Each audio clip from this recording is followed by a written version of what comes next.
সবাই মিলে চলে গেছিলাম ছাদ্য বাড়ির নিমন্ত্রণতে। আর এটা ছিল হচ্ছে আঁশ ভাতের দিনে। আর কিছু কিছু জায়গায় আমি ভিডিও করিনি, কারণ হচ্ছে ওই অবস্থায় ভিডিও করার আমার মাইন্ড ছিল না। সবার সাথে দেখা হয়েছিল, মামি মাসি। তো যাই হোক, এই ভিডিওটা ছিল যে ঘাটে ওঠার দিনকার। এই মেয়েটা এত সুন্দরভাবে ঢোল বাজাচ্ছিল, আর যে পৃথিবী ছেড়ে চলে গেছে তাকে তো আমি হচ্ছে ফটো ভিডিও কিছুই করিনি, কারণ ওই সবাই কান্নাকাটি করছিল, কি বলবো আর, তাই জন্য তোলা হয়নি। তো খাবার জায়গায় আমরা চলে এসেছিলাম। তো দেখো, এখানে হচ্ছে আমার ভাসুর, দেওর, আমার হাজব্যান্ড আর বড় যা আর আমি ছিলাম।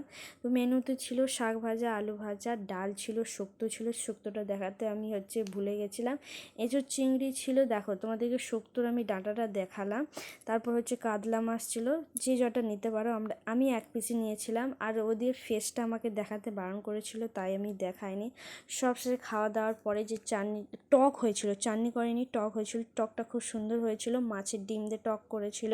টকটা তো আমার বেশ লেগেছিল। তারপর পায়েস ছিল, চাটনি, পাঁপড়, মিষ্টি সব ছিল। লাস্টে ছিল আইসক্রিম। তো এখানে একটা কাণ্ড হয়েছিল, তোমাদেরকে কি বলবো। আমার বড় যার সাথে খেতে বসে আমরা যা মজা করি, মজাটা ও বেশি দেয়। ও এত হাসায়, কি বলবো। খেতে বসে যে লেবুর বাটি ছিল না, ও আমাদের সাথে কথা বলতে বলতে লেবুর বাটিটা নিয়ে হাত ধুতে যাচ্ছিলো। এই বিষয় নিয়ে আমরা এত হাসাহাসি করছিলাম, কি